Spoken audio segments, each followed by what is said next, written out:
सब गोटे कने अपने हाथ उठाकर मीठ मीठ ताली से सहयोग जरूर करा। कहवे कि लगी है पवन माला, लगी है पवन माला,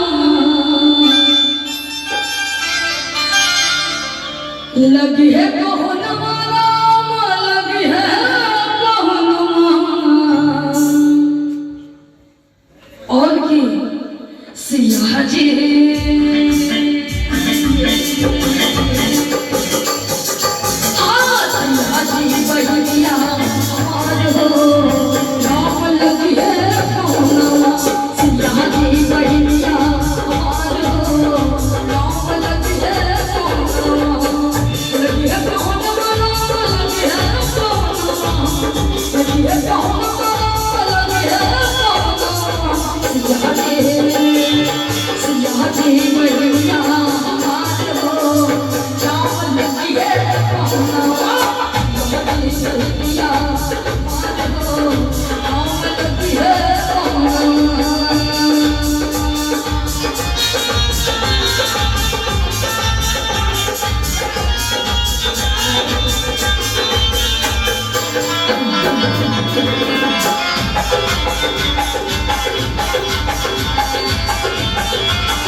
शिवाजी के सती सहेली कि सरसों के फूल रंग सिया जी बहिनिया, तीसी के फूल रंग राम जी पहुनवा, दुन्नु के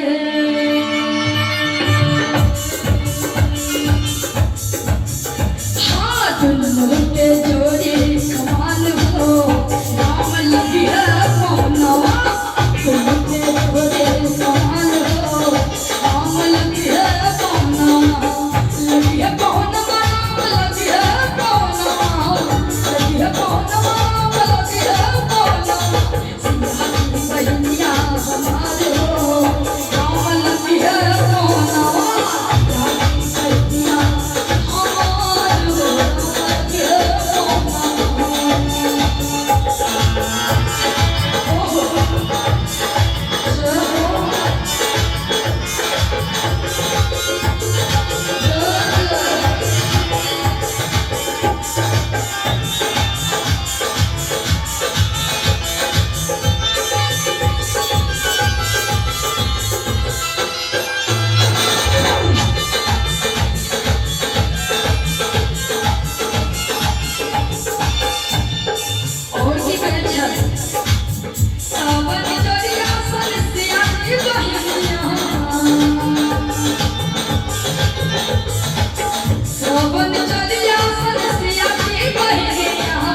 ऐसे और बोल नहीं सकते।